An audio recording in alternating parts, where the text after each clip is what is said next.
എസ്തേർ അധ്യായം 9. യഹൂദരുടെ പ്രതികാരം. 12-ാം മാസമായ ആദാർ 13-ാം ദിവസം രാജാവിൻ്റെ കൽപ്പനയും വിളംബരവും നിർവഹിക്കപ്പെടേണ്ട ആ ദിവസം യഹൂദരെ കീഴടക്കാമെന്ന് അവരുടെ ശത്രുക്കൾ പ്രതീക്ഷിച്ചിരുന്ന ആ ദിവസം യഹൂദർ തങ്ങളുടെ ശത്രുക്കളുടെ മേൽ വിജയം നേടുന്ന ദിവസമായി മാറി.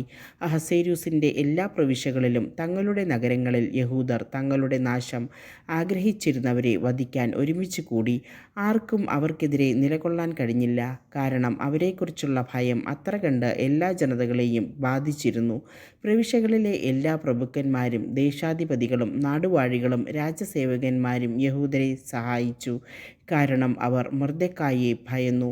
മൊർദെഖായി രാജാവിൻ്റെ ഭവനത്തിൽ ഉന്നതനായിരുന്നു. അവൻ്റെ കീർത്തി സകല പ്രവിശ്യകളിലും വ്യാപിച്ചു. അങ്ങനെ മൊർദെഖായി കൂടുതൽ കൂടുതൽ ശക്തനായി തീർന്നു. യഹൂദർ തങ്ങളുടെ സകല ശത്രുക്കളെയും വാളിനിരയാക്കി നശിപ്പിച്ചു. തങ്ങളെ വെറുത്തിരുന്നവരോട് ഇഷ്ടമുള്ളതെല്ലാം അവർ ചെയ്തു. തലസ്ഥാനമായ സൂസായിൽ മാത്രം യഹൂദർ 500 പേരെ വധിച്ചു. പാർഷാൻദാഥ, ദാൽഫോൻ, അസ്പാദ, പെറാഥ, അദാലിയ, അരിദാഥ, പർമാഷ്ത, അരിസായി, അരിദായി, വൈസാഥ എന്നിങ്ങനെ ഹമ്മേദാഥായുടെ മകനും യഹൂദരുടെ ശത്രുവുമായ ഹാമാൻ്റെ 10 പുത്രന്മാരെയും അവർ വധിച്ചു. എന്നാൽ അവർ കവർച്ച നടത്തിയില്ല. തലസ്ഥാനമായ സൂസായിൽ കൊല്ലപ്പെട്ടവരുടെ സംഖ്യ അന്നു തന്നെ രാജാവിനെ അറിയിച്ചു. രാജാവ് എസ്തേർ രാജ്ഞിയോട് പറഞ്ഞു, തലസ്ഥാനമായ സൂസായിൽ യഹൂദർ 500 പേരെയും കൂടാതെ ഹാമാൻ്റെ 10 പുത്രന്മാരെയും കൊന്നിട്ടുണ്ട്. അപ്പോൾ രാജാവിൻ്റെ മറ്റ് പ്രവിശ്യകളിൽ അവർ എന്തു തന്നെ ചെയ്തിരിക്കുകയില്ല. ഇനി നിന്റെ അപേക്ഷ എന്താണ്? അത് നിനക്ക് ഞാൻ സാധിച്ചു തരാം.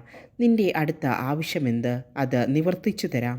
എസ്തേർ പറഞ്ഞു, രാജാവിന് ഇഷ്ടമെങ്കിൽ ഇന്നത്തെ വിളംബരമനുസരിച്ച് നാളെയും പ്രവർത്തിക്കാൻ സൂസായിലുള്ള യഹൂദരെ അനുവദിച്ചാലും ഹാമാൻ്റെ 10 പുത്രന്മാരെയും കഴിവിലേറ്റട്ടെ. അങ്ങനെ ചെയ്യുന്നതിന് രാജാവ് കൽപ്പന നൽകി. സൂസായിൽ ഒരു വിളംബരം പുറപ്പെടുവിക്കുകയും ഹാമാൻ്റെ 10 പുത്രന്മാരെയും തൂക്കിലിടുകയും ചെയ്തു. സൂസായിലുള്ള യഹൂദർ ആദാർ മാസം 14-ാം ദിവസം ഒരുമിച്ച് കൂടി സൂസായിലെ 300 പേരെ വധിച്ചു. കവർച്ചയൊന്നും നടത്തിയില്ല. രാജാവിൻ്റെ പ്രവിശ്യകളിലുണ്ടായിരുന്ന യഹൂദരും തങ്ങളുടെ ജീവനെ രക്ഷിക്കാൻ ഒന്നിച്ചുകൂടി. ശത്രുഭീഷണിയിൽ നിന്ന് അവർ വിമോചനം നേടി. തങ്ങളെ വെറുത്തിരുന്ന 75,000 പേരെ അവർ കൊന്നു. പക്ഷേ അവർ കവർച്ച നടത്തിയില്ല. ഇത് ആദാർ മാസം 13-ാം ദിവസമായിരുന്നു. 14-ാം ദിവസം അവർ വിശ്രമിച്ചു. അത് ഉത്സവത്തിൻ്റെയും സന്തോഷത്തിൻ്റെയും ദിനമായിരുന്നു.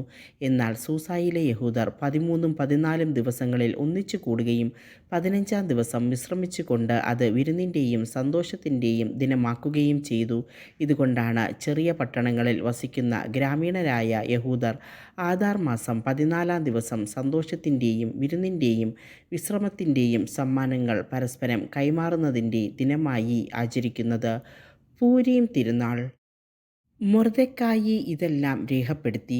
അഹസ്വേരോസ് രാജാവിൻ്റെ സകല പ്രവിശ്യകളിലുമുള്ള സമീപസ്ഥരും വിദൂരസ്ഥരുമായ സകലർക്കും യഹൂദർക്കും എല്ലാ വർഷവും ആദാർ മാസം 14ഉം 15ഉം ദിവസങ്ങൾ ശത്രുക്കളിൽ നിന്നുള്ള മോചനത്തിൻ്റെ ദിനങ്ങളായും ആ മാസം ദുഃഖം സന്തോഷമായും വിലാപം വിശ്രമമായും തീർന്ന മാസമായും ആചരിക്കണമെന്ന് അവൻ എഴുതി.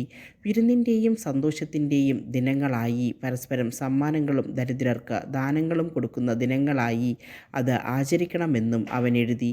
അങ്ങനെ തങ്ങൾ ആരംഭിച്ചതുപോലെയും മൊർദെഖായി എഴുതിയതുപോലെയും യഹൂദർ ആചരിച്ചു തുടങ്ങി. കാരണം അഗാഗ്യനും ഹമ്മേദാഥായുടെ മകനും സകല യഹൂദരുടെയും ശത്രുവുമായ ഹാമാൻ യഹൂദരെ നശിപ്പിക്കാൻ ഗൂഢാലോചന നടത്തുകയും അവരെ തകർത്ത് ഇല്ലാതാക്കാൻ പൂര് അഥവാ നറുക്ക് ഇടുകയും ചെയ്തിരുന്നു. എന്നാൽ എസ്തേർ രാജസന്നിധിയിലെത്തിയപ്പോൾ യഹൂദർക്കെതിരെയുണ്ടാക്കിയ അവൻ്റെ ദുഷ്ടമായ ഉപായം അവൻ്റെ തലയിൽ തന്നെ പതിക്കുന്നതിനും അവനെയും അവൻ്റെ മക്കളെയും കഴിവിലേറ്റുന്നതിനും വേണ്ടി രാജാവ് കൽപ്പന എഴുതിക്കൊടുത്തു. ആകയാൽ പൂര് എന്ന പേരിൽ നിന്ന് അവർ ഈ ദിവസങ്ങളെ പൂരീം എന്ന് വിളിച്ചു. ഈ കത്തിൽ എഴുതിയിരുന്നതും ഇക്കാര്യത്തിൽ തങ്ങൾക്ക് നേരിടേണ്ടി വന്നതും സംഭവിച്ചതുമായ കാര്യങ്ങളും നിമിത്തം തങ്ങളും തങ്ങളുടെ സന്തതികളും തങ്ങളോട് ചേരുന്നവരും എഴുതപ്പെട്ടതനുസരിച്ച് മുടക്കം കൂടാതെ ഓരോ വർഷവും ഈ സമയത്ത് ഈ 2 ദിവസങ്ങളും ഓരോ തലമുറയിലും ഓരോ കുടുംബത്തിലും പ്രവിശ്യയിലും നഗരത്തിലും ഓർമ്മിക്കുന്നതിനും ആഘോഷിക്കുന്നതിനും പൂരീം ദിനങ്ങൾ മറന്നു കളയുകയോ ഈ ദിനങ്ങളുടെ ഓർമ്മ തങ്ങളുടെ സന്തതികളുടെ ഇടയിൽ നിന്ന് മാഞ്ഞു പോവുകയോ ചെയ്യാതിരിക്കുന്നതിനും വേണ്ടി യഹൂദർ നിയമം നിർമ്മിക്കുകയും അപ്രകാരം ആചരിച്ചു പോരുകയും ചെയ്തു. അബിഹായിലിൻ്റെ മകളായ എസ്തേർ രാജ്ഞിയും യഹൂദനായ മൊർദെഖായും പൂരിമിനെ സംബന്ധിക്കുന്ന ഈ രണ്ടാമത്തെ കത്തിന് രേഖാമൂലം ആധികാരികമായ സ്ഥിരീകരണം നൽകി. സമാധാനത്തിൻ്റെയും സത്യത്തിൻ്റെയും വാക്കുകളിൽ അഹസ്വേരോസിൻ്റെ 127 പ്രവിശ്യകളിലും ഉള്ള സകല യഹൂദർക്കും കത്തുകൾ അയച്ചു.